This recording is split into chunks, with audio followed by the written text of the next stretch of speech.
I've invited a speaker to come, actually part of Southgate, but you know him maybe on campus at Cedarville or on television as Dr. Mark Caleb Smith.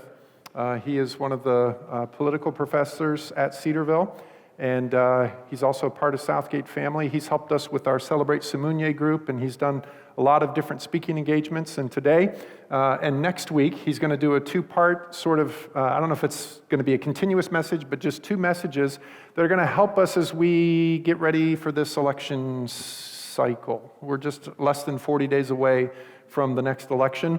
And as you know, politics is a major source of division in our country. And unfortunately, it's also a division within the Church of Jesus Christ. And so Dr. Smith's going to come, and he's going to bring the word to us this morning and hopefully help us to gain a biblical perspective on politics. And if you can do that in 2 weeks, man, that's going to be a fantastic feat.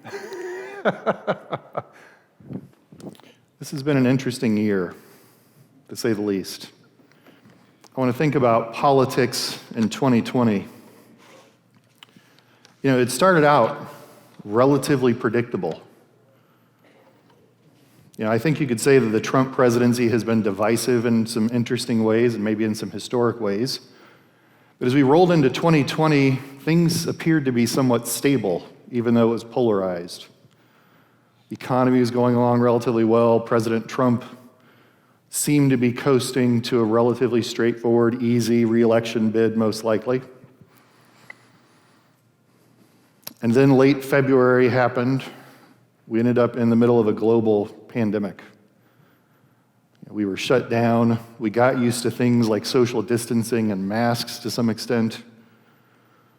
And like seemingly everything else in our culture, the pandemic became politicized. We started to argue about all of these elements from a political perspective. But somehow, I think we were adjusting. And then on May 25th, George Floyd was killed in Minneapolis, Minnesota. And then we added to this mixture, this volatile mixture, racial unrest. We saw protests. In some places, we saw looting, rioting, violence, destruction. So the political meter got turned from like 8 or 9 to 10. And then, a little over a week ago, we had a sitting Supreme Court member die. She's a cultural icon for the progressive left, which already feels vulnerable on the court. And we take our political meter and we ratchet it up to 11.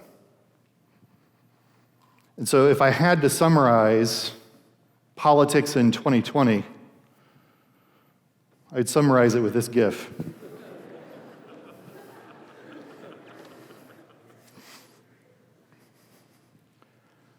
It's remarkable. It's remarkable. But I'm not here to really talk to you, believe it or not, about this process. What burdens me is we as the body of Christ, how do we respond to this? You know, candidly, let's see if maybe I'm not plugged in there. Candidly, are we part of the solution or are we part of the problem? You know, are we the balm of Gilead for our political fires, or are we coming with cans of gasoline? Sometimes I don't know which one of those things are true. So how do we get involved? How do we get engaged? How do we make a difference? You know, when we talk like this, we generally just kind of downshift to things like policy. If Christians want to get involved in politics, they should think about things like abortion, or same-sex marriage, or maybe religious liberty, or maybe poverty, or maybe justice. But we think of a particular issue where maybe our faith feels like it's connected to that issue in some way. Maybe we talk about voting. You know, Jeff Walker came up to me before and said, "So you're going to tell me who to vote for today?" That's very much Jeff, if you know Jeff. And I said, "Yeah, the sermon is just one slide. Here's who you vote for," right? No, I'm not going to tell you who to vote for. It's an important question. We all have to make that decision, but that's not what this is about. Maybe it's activism. Maybe we should join an organization. Maybe we should register voters.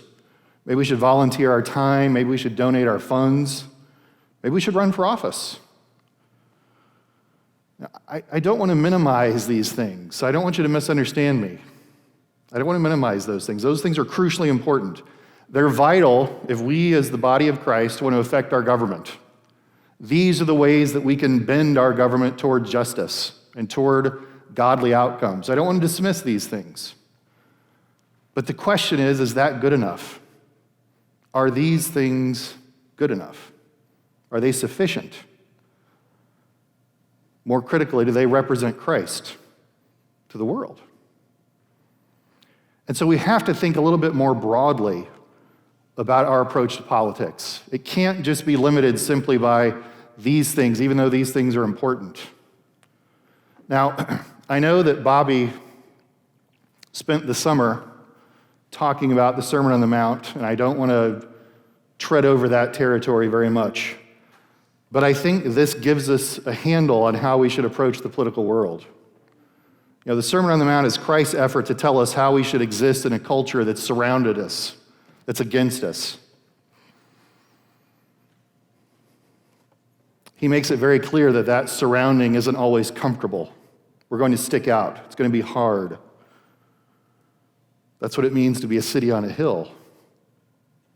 That's what it means to have your light shine before others. But this passage on the screen here is really a good place to go to start to think about what our engagement looks like. What does our social, cultural, political engagement look like? So you're the salt of the earth, but if salt has lost its taste, how shall its saltiness be restored? It's no longer good for anything except to be thrown out and trampled under people's feet. You're the light of the world. A city set on a hill cannot be hidden, nor do people light a lamp and put it under a basket, but on a stand, and it gives light to all in the house. In the same way, let your light shine before others so that they may see your good works and give glory to your Father who's in heaven. These are very comforting verses. These are familiar. I'm not shedding any kind of profound light on this any more than you know already, most likely. But I think we struggle to sort of put feet to these verses. What does it mean to actually carry this out and live in the world as salt and as light? You know, salt, we talk about it as a preservative, as a preserving agent. We talk about it sometimes as a symbol of purity, a symbol of loyalty. It's used in sacrifices. It was used in cleaning. It was a multifaceted element in the ancient world. If you had salt, you could do stuff. So part of our calling, I think, is to be useful, to be beneficial, to be engaged. You can't be salt in the world if you're disconnected from it. What's the point of that? And so salt means to be involved in the process at some level, involved in something at some level. Light's a little bit harder or a little bit easier to interpret, I think, right? Light is generally a symbol of goodness, and it's contrasted to darkness, which is represented by evil. In Ephesians 4 and 5, Paul contrasts the old self with the new self with these images of darkness and with light. And he tells us eventually that we are to walk as children of light. For the fruit of the light is found in all that is good and right and true. So how do we put these ideas together and turn them into action of some kind? I like this quote by David Turner, where he gives us a nice summary of how to put these ideas together. Perhaps the dual images of salt and light are intended to portray two aspects of witness that are not easy to balance: engagement and distinctiveness. Well, this leads us back to our first question. What about policy? What about voting? What about activism? I'm here to tell you those aren't good enough. That's engagement without distinctiveness. Everyone is active. Everyone votes. Everyone has policy they're interested in.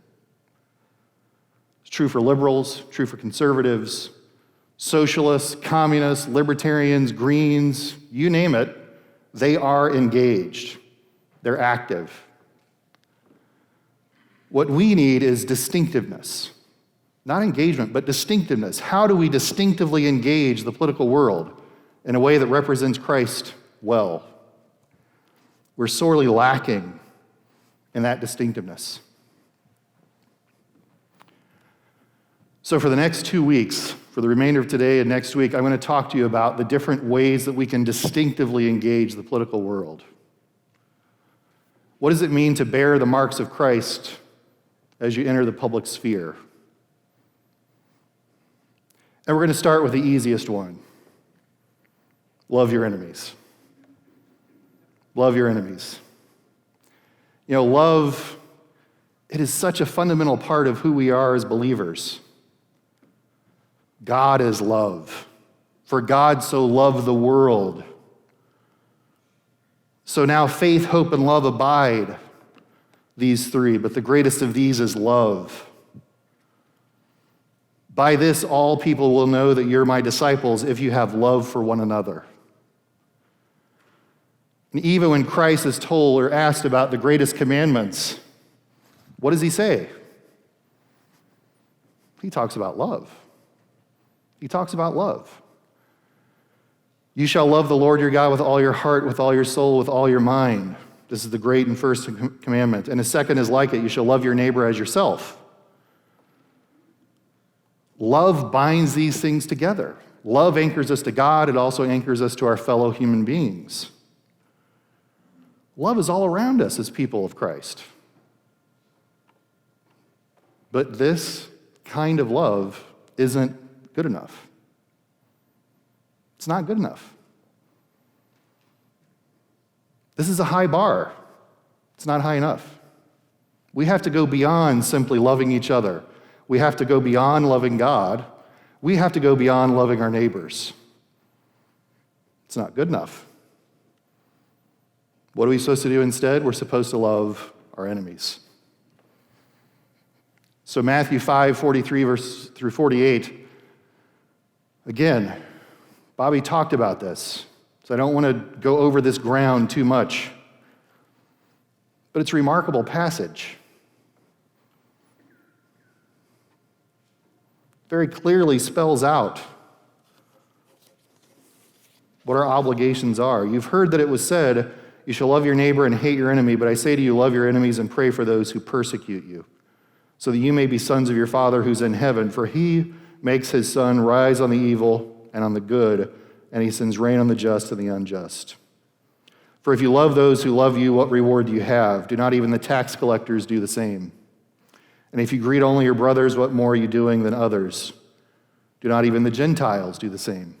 You therefore must be perfect as your heavenly Father is perfect. Now, it's pretty straightforward here how Christ is making this command. Let's be clear about this. This is the language of command. So he makes it pretty clear. Why do we do this? We do it first because we're commanded to do it. This isn't stated in ambiguous language. This isn't love your enemies if they love you back. This isn't love your enemies if it has an effect on them. This isn't love your enemies if it makes you feel good. This isn't love your enemies if they're sometimes nice to you. This is just love your enemies. Period. So we're commanded to do it. We also love our enemies because this is a way that we emulate God. As Christ says here, God lets the rain and the sun fall and shine on those who hate him and on those who love him. Those blessings are not conditioned upon how much they care about God. Everyone gets them regardless. So we model God when we love our enemies. And maybe most importantly for our purposes this morning, this kind of love will make us stand out. This is how you are a city on a hill. This is how you're a light in darkness. As Christ says, anyone can love their neighbor. Anyone can love those who love them. Anyone can love their family. The tax collectors do that. The pagans do that, as he says, essentially. But we're called to a different standard. Love your enemies. So, of course, now we have to think about how do we put this in a political context? You know, why is this so challenging to do in the political world? I don't know about you, We run maybe in slightly different circles sometimes, but when I go on social media, I don't see a lot of love. When I go on the comment sections of articles that deal with politics, I don't see a lot of love there. When I talk to people about government and politics, don't see a lot of love. When I look in my own heart and think about the world and the politics that surrounds me, I sometimes have a hard time finding that love. Why is it so challenging? We all know this. This isn't some revelation. You've heard this before. This isn't dramatically new. So why is it so difficult?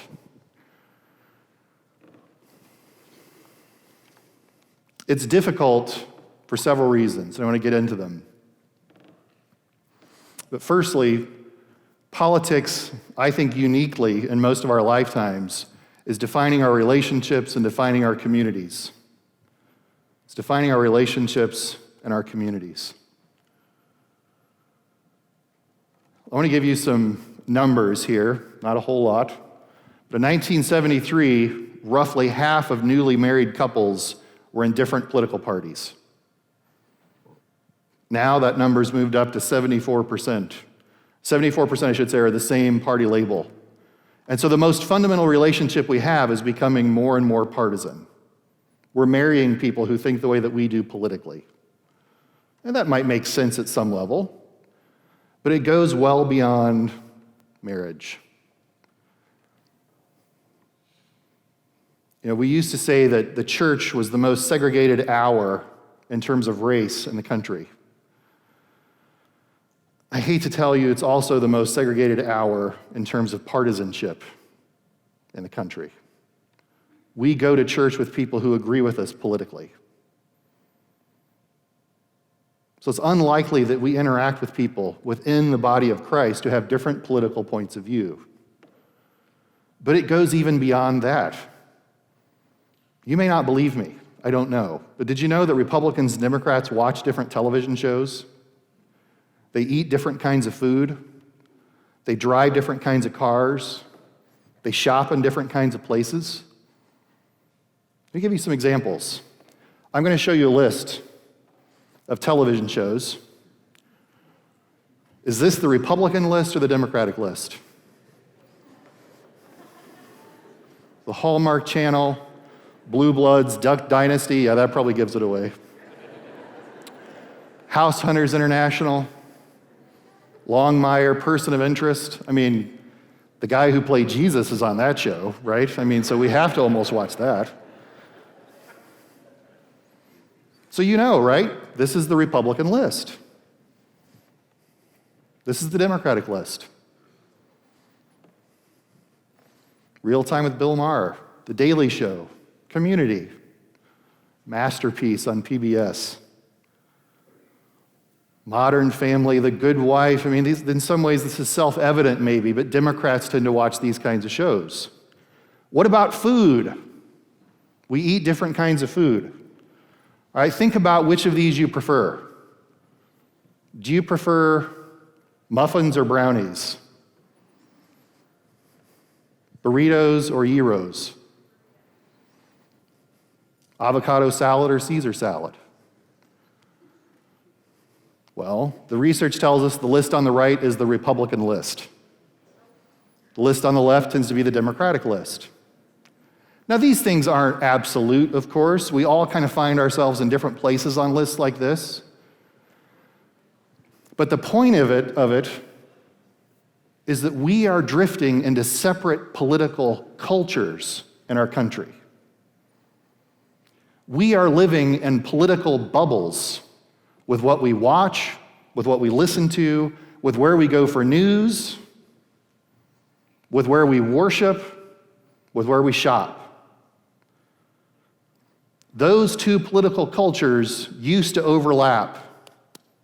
Now they're pulling farther and farther apart. So my first question for you is, how do you love your enemy when you don't know any enemies? How do you love your enemy when you don't worship or go to school with or watch the same programs as, or engage with or interact with people who disagree with you. These choices that we are making, they're all understandable at some level.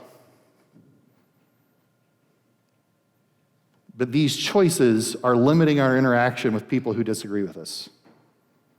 And we have to grapple with that.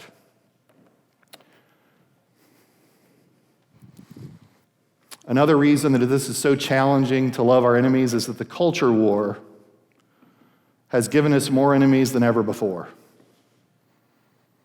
Now, if you notice, this is kind of tricky, sorry, but as I was describing those lists of shows and foods, I just assumed that those people who on the other side were enemies. The culture war has caused us to define people as enemies that we never would have defined them as before, at least not historically. I want to try to get into a little bit of this, the meat of this. Where does this culture war come from? What does it mean to be in this culture war? So much of this is just part of our political culture. You know, it's like the fish in the water, right? They don't understand that they're in the water. But this culture war is part of our political culture to the point that most of us don't even question it. We don't challenge it. It's just part of our political lives. When we think of the culture war in today's context, we associate this with the sociologist James Davidson Hunter, written several books on this idea of the culture war in America. It didn't start in America. He's describing sort of this conflict that he sees. And in this conflict, he looks at two different sides, the orthodox versus the progressives. The orthodox versus the progressives. The orthodox believe in transcendent absolute truth. They believe in standards that exist outside of themselves. They rely more so on history and tradition. The progressives are just the opposite. They believe in a personal truth that's more subjective. Their views of morality are more in tune with the modern times, and so they're changeable, they're evolving. These two different sides represent fundamentally different worldviews. Let's be very clear. It's hard to argue that those worldviews overlap in any kind of meaningful way.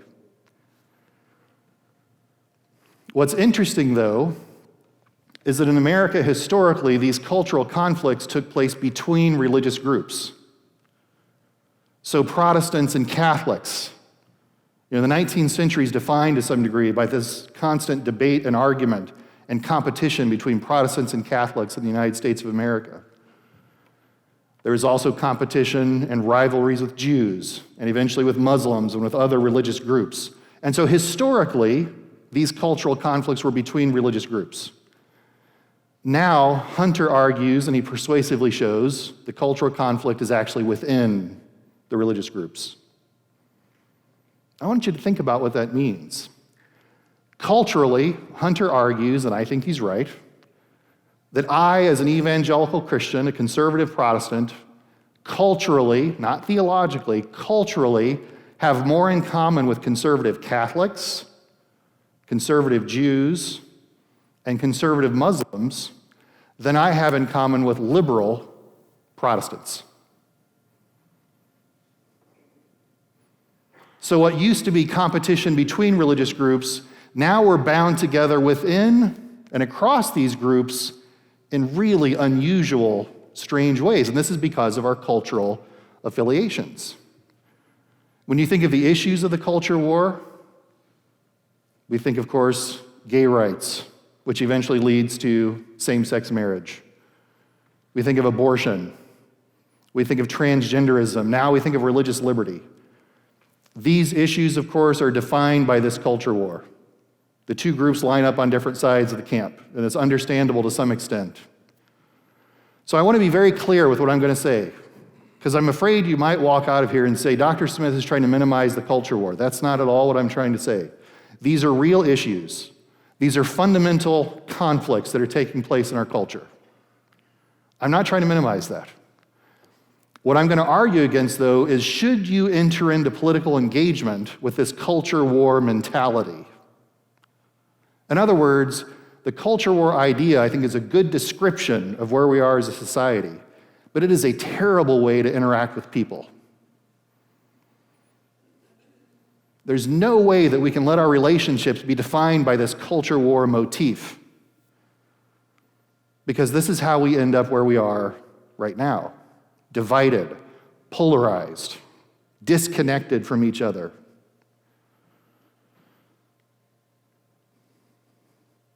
This idea of the culture war has gotten to the point now where we define all of our conflicts with war language.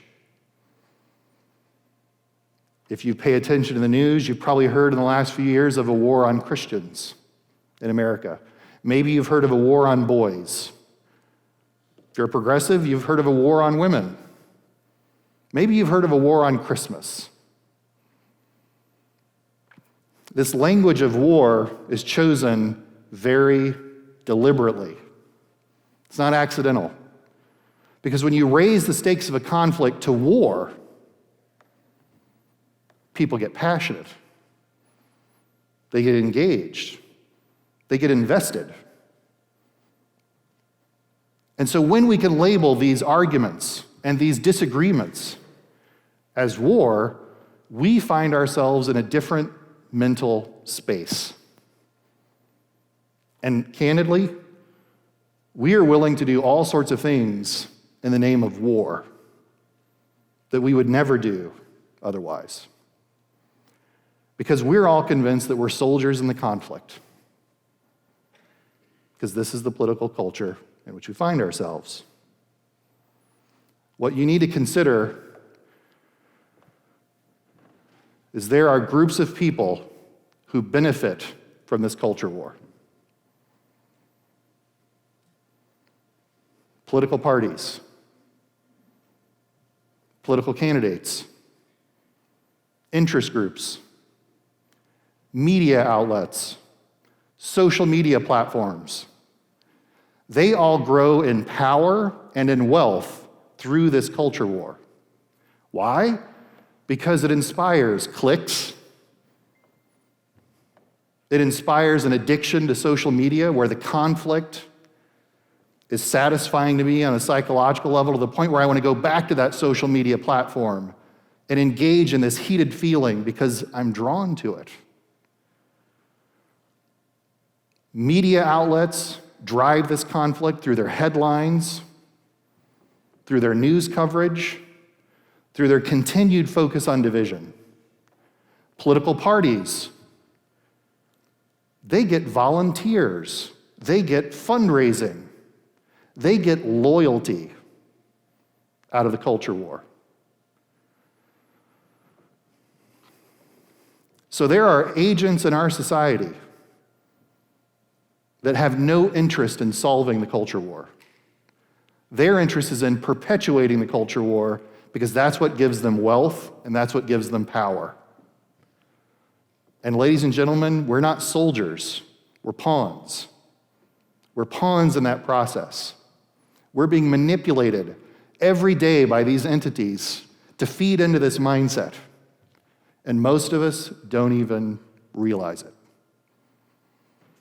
You have to understand how these things are shaping your view of the world. So what this ends up doing, and this is heartbreaking, this ends up making enemies out of everyone. When we think of a traditional war, the enemy's in another part of the world on a battlefield. In a culture war, the enemy's down the street. The enemy's in the coffee shop. The enemy might be in your family.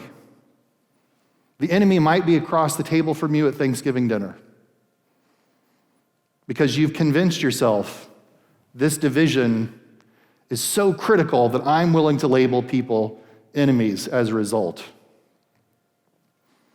In other words, our political commitments have turned our friends, our family members, and our neighbors into enemies.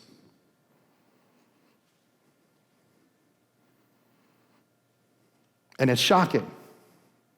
It's shocking.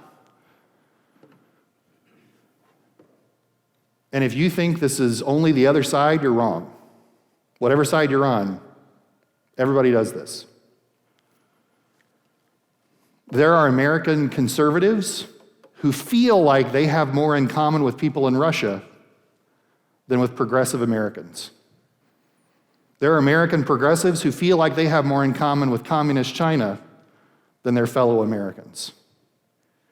Because this enemy mentality has seeped into the way that we view the world. If you take any few minutes and stroll through social media, you see this confirmed again and again and again. I'm going to show you a couple of examples. Leo Guinan wrote an article on a website called The Medium. He also tweeted about this, and the article is called, "Today I Gave My Dad a Choice, Trump or His Grandkids and His Son." Leo Guinan was upset that his father put a Trump sign in his yard. I'm going to quote him, not fully, because he uses some obscenities in his description. "I got upset, let's say. And I sent him and my mom a text message. Handshaking, tears in eyes, this is what I said. Due to the signs in the yard, the kids and I will not be down for a visit." He's drawn a line in the sand between himself and his parents because of their political choices. It's true for both sides. His parents have made a decision, he's made a decision, therefore we see division. We see chasm develop. You know, Twitter is almost low-hanging fruit in these kinds of things if you're ever on Twitter. But this one, a woman says, "I'm married to a Trump supporter. I'm serious that if he doesn't come around and vote for Biden-Harris, I'll not stay around. I married him before Trump was elected. I voted for Hillary. It's been a rough 4 years, to say the least."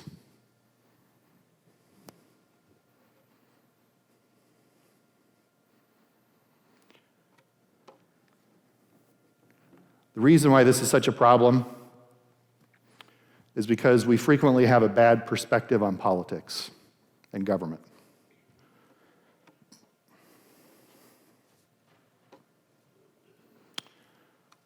Within the body of Christ, we've typically forgot that God is sovereignly in control of our politics. God is not going to be surprised by the election results in November. God raises governments and he lowers governments to see to his own glory. But we have become convinced that we make all the difference. That it's my vote, that it's my passion, that it's my advocacy that will win the day. Therefore, I can be justified in making these kinds of choices. We're continually persuaded that the next election is the most important one in the history of the United States of America. You've been hearing that lately? That's funny, I heard that in 2016 as well. I heard it in 2012. I think I heard it in 2008. Let me think. Yeah, pretty much as long as I've been alive, I've been hearing this every 4 years. Most important election in the history of America. You know, it's also true, the next judicial appointment, the most important judicial appointment in the history of the world. It's always true. These things are simply mechanisms put in place to generate passion, to generate loyalty, and in the process, we forget what our obligations are as children of God. Another reason that this is becoming so prominent is in how we view our relationship to political parties. I don't know about you, I grew up in a staunchly Republican household. One of my first political memories is watching my father throw things at the television when Jimmy Carter won election in 1976. So I grew up in a fairly passionate political environment in some ways. That developed an emotional connection to the Republican Party for me.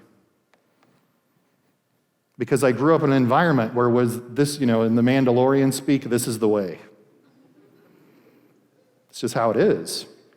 All my friends, all my family members, my extended relationships, they were all Republicans, and that further confirmed this psychological attachment that I had to the political party itself. What we see now is that our attachment to our parties is no longer about what the party stands for. It's about a hatred of what the other party stands for. As political scientists, we continually ask people questions about how they understand politics and parties.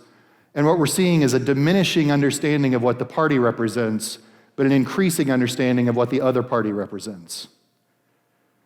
It develops into a tribalism, an us versus them mentality. And your party leaders know this. And they manipulate it for their own purposes. I'm not telling you shouldn't be part of a party. What I am telling you that if your membership in a party causes you to think that people in the other party are by definition evil or subhuman, you need to rethink how closely connected you are psychologically to that political party. So, you think it's been uncomfortable so far. Just buckle up. Bo Diddley, great rock blues guitarist, had a hit song called Who Do You Love?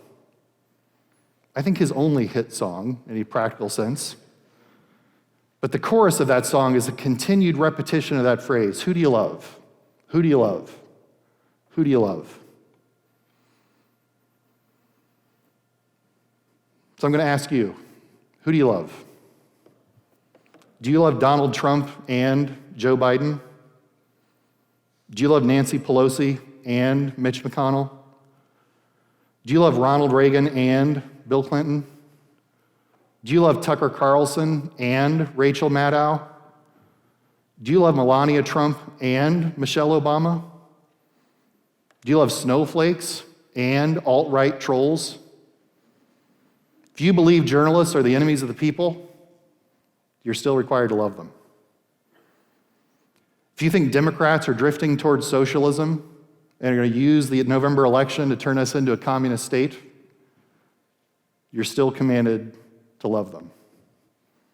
If you think Republicans are dangerously affiliated with authoritarianism and involved in a cult of Donald Trump love, you're still commanded to love them. Who do you love?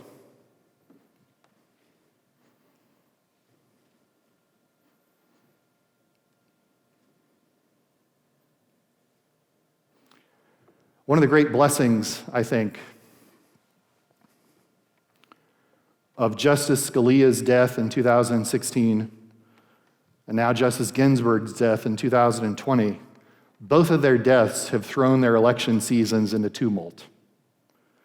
But one of the great blessings of their deaths is that we've learned about their deep, passionate friendship with each other.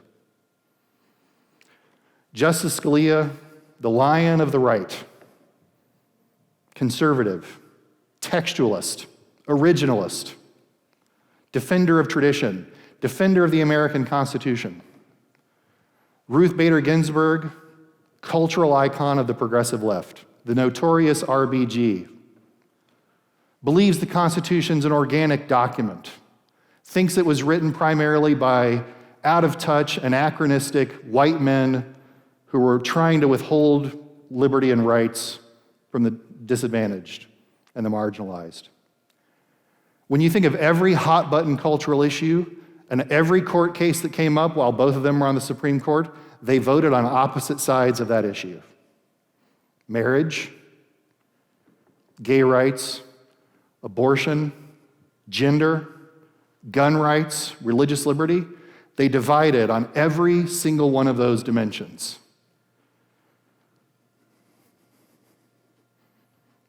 But they were friends.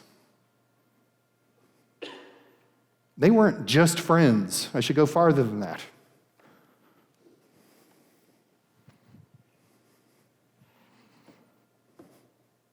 If you don't know your Supreme Court justices, Justice Scalia is the one in the front on the top of the elephant. Justice Ginsburg is the one in the back. Their families vacationed together. They went to the opera together. They spent New Year's Eve together celebrating the reunion of the new year.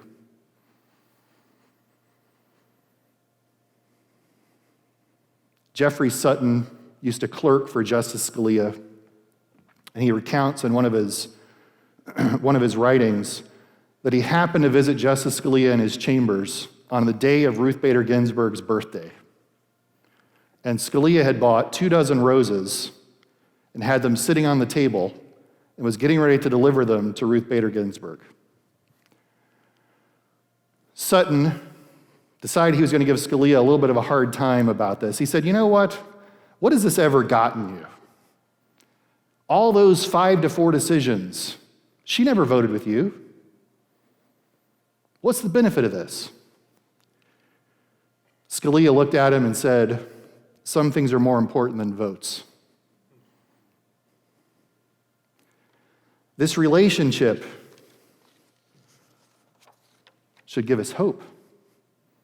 Should give us hope that it's possible to have this massive cultural chasm between two people that's bridged by simple human kindness and decency and love for each other. It's possible. Hard, but it's possible. So, some of you, I know, I'm one of you, you're sitting there thinking, you're kidding. You have to be kidding. Am I really supposed to love these people that I'm convinced are the tools of the devil? As in all things, let Christ be your guide. Think back to that passage in Matthew 5 where Christ's talking about love your enemies. Who do you think he has in mind? Who are the enemies that he's referencing in Matthew 5? For most of the Jewish people at that moment, they would have immediately thought, Romans. We're being occupied. We're being taxed. We're being forced into labor. Christ uses the Latin term for mile in this address as part of his argument, which suggests that he's reacting to this environment of Roman oppression. But what does he say? Love your enemies. Pray for those who persecute you. Christ is telling his followers to love the people who are going to put him to death. Let's be very candid about this. This isn't about winning or losing. This isn't about settling some score or coming out ahead. This is loving people even to the point of death. This is our model. I'm not saying it's easy. I'm not saying I do it every day, but this is the model. This is the way. There's no way around it. As much as it might make you feel inconvenient, there's no way around this. How do I love my enemies? The first thing you have to do is you have to actually get to know them. You can't possibly love people that you don't know. You have to get to know them. That might mean joining an organization that makes you uncomfortable. That might mean being part of a Facebook group that you disagree with people. That might mean volunteering in a place where people have different points of view than you. But you have to make an effort to get to know people who disagree with you. And then you'll have a chance to love them.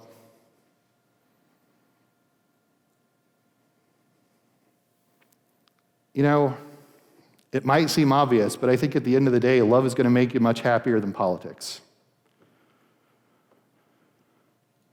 I'm a political scientist, and I'm going to tell you, politics is a never-ending black hole of what is possible. Politics never resolves itself. It's a constant state of conflict between warring parties. Sometimes one wins, sometimes the other one wins, but it's always there. If you're putting your hope and satisfaction into politics, you're never going to see a resolution to that. It's like loving football when there's never a fourth quarter. You can love it at some level, I guess, but it's by definition frustrating because it's an always moving target. Love's different. Love is different. It'll bring you different kinds of rewards. So I'm not telling you not to be involved in politics, but devoting yourself to politics above these other things is not a path to happiness. And then finally, let me close. The one thing that I am, probably more than anything else, is I'm naively idealistic. I get that. That's fine. I can live with that. There are, depending on how you count things, 20 to 50 million relatively traditional, conservative evangelicals in the United States of America. What would happen if those 20 to 50 million people decided to wake up one morning and love their enemies? Everywhere, all the time, in all their interactions. What would happen? Christ turned the world upside down with 12 people. We have 20 to 50 million people sitting here, part of this division, part of this process. What would happen if we decided to be different? What would happen if we decided we were going to stick out in our political culture instead of just simply blending into the background? You know, the reality is maybe nothing would happen at all. But we don't do it because of what might happen. We do it because we're commanded to do it. We're obligated to do it. This is how the world knows who we are, by our love, even for our enemies. Thank you.